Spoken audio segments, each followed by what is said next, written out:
नमस्कार।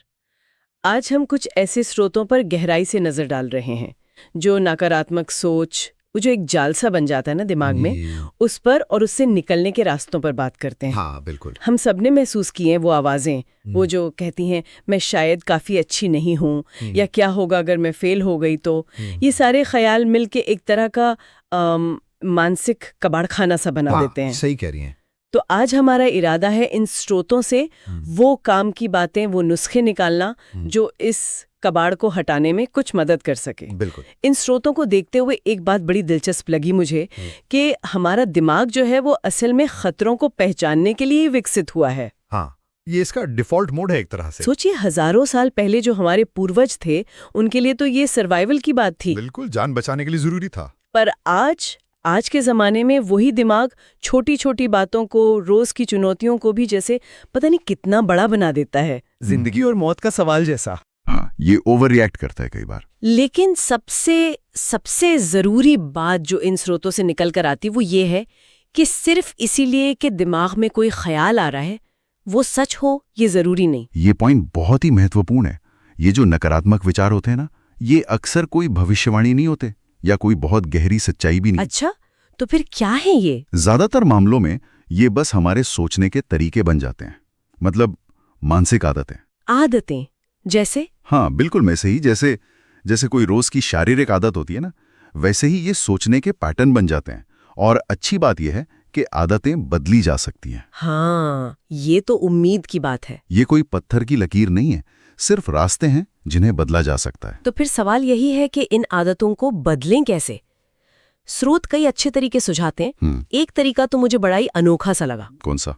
अपने अंदर की उस नेगेटिव आवाज को एक नाम दे देना। ओह हाँ, ये वाला। जैसे एक स्रोत में उदाहरण था ड्रामा डोना। मजेदार है ना? हाँ हाँ बिल्कुल। फिर जब वो आवाज कुछ कहे तो उसे सीधे टोक देना, अरे डोना शांत रहो जरा। बिल्कुल। और स्रोतों में ये भी कहा गया है कि नाम अगर थोड़ा मजाकिया हो, हल्का फुल्का हो तो और भी अच्छा रहता है। उससे क्या होता है? उससे हम उस आवाज को ना कम गंभीरता से लेने लगते हैं। वो आवाज फिर आप नहीं रहती, वो बस डोना का ड्रामा बन जाती है। अच्छा, मतलब एक दूरी बन जाती है। एग्जैक्टली, एक मनोवैज्ञानिक दूरी। इससे उस विचार का वजन, उसकी ताकत कम हो जाती है। ये सुनने में तो काफी कारगर लग रहा है। अच्छा, एक और तकनीक जिसका जिक्र बार बार आया है वो है पकड़ो, रोको और नया रूप दो। Catch, pause, reframe. इसका क्या मतलब है? हाँ, ये बहुत पावरफुल टूल है। इसका मतलब है कि जैसे ही आप कोई नकारात्मक विचार अपने दिमाग में पकड़ें। जैसे? कोई उदाहरण? जैसे मान लीजिए ख्याल आया मैं रिश्तों को निभाने में हमेशा फेल हो जाता हूँ, तो जैसे ही ये ख्याल आए वहीं रुकें, पॉज लें, रुकें, ठीक है। फिर उस विचार को थोड़ा संतुलित नजरिए से देखें, ज्यादा यथार्थवादी ढंग से। यथार्थवादी मतलब झूठी पॉजिटिविटी नहीं? बिल्कुल नहीं, झूठी पॉजिटिविटी नहीं, बल्कि उसी विचार को आप ऐसे सोच सकते हैं, हाँ मेरे पिछले कुछ अनुभव शायद मुश्किल रहे हैं, पर हर अनुभव से मैं कुछ सीख रहा हूं और बेहतर होने की कोशिश कर रहा हूं। अच्छा, मतलब खुद पर थोड़ी नरमी बरतना। हाँ, खुद के प्रति करुणा और सच्चाई भी। ये हालात को स्वीकार करना है, बिना खुद को पूरी तरह दोषी ठहराए। ये बहुत जरूरी बात कही आपने, यथार्थवादी नजरिया। अच्छा, स्रोतों में एक और चीज पर बहुत जोर था, कुछ करना, एक्शन लेना, चाहे वो कितना ही छोटा क्यों ना हो। ऐसा क्यों?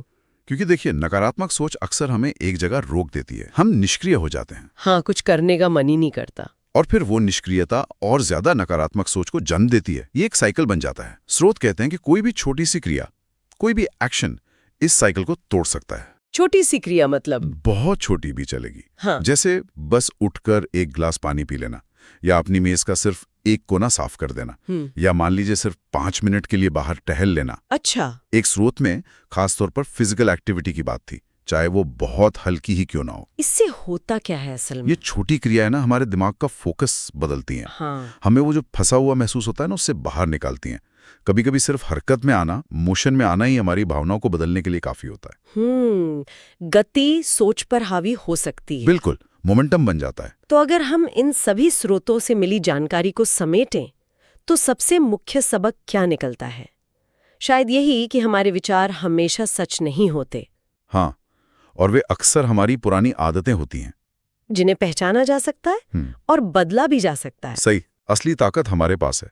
हम चुन सकते हैं कि किन ख्यालों को जगह देनी है और किन पर यकीन करना है। और यहीं पर एक दिलचस्प सवाल उठता है सोचने के लिए, हमारे अपने अंदर वो कौन सी नकारात्मक आवाज़ें हैं जो बार बार परेशान करती हैं? वो कौन से पैटर्न्स हैं जिन्हें हम पहचान सकते हैं? हाँ, ये सोचना तो पड़ेगा। और क्या हम वाकई पूरी जागरूकता के साथ ये चुन सकते हैं कि हम अपनी किस अंदरूनी आवाज़ को ज़्यादा अहमियत देना चाहते हैं और किसे कम? इस पर विचार करना यकीनन बहुत फायदेमंद हो सकता है।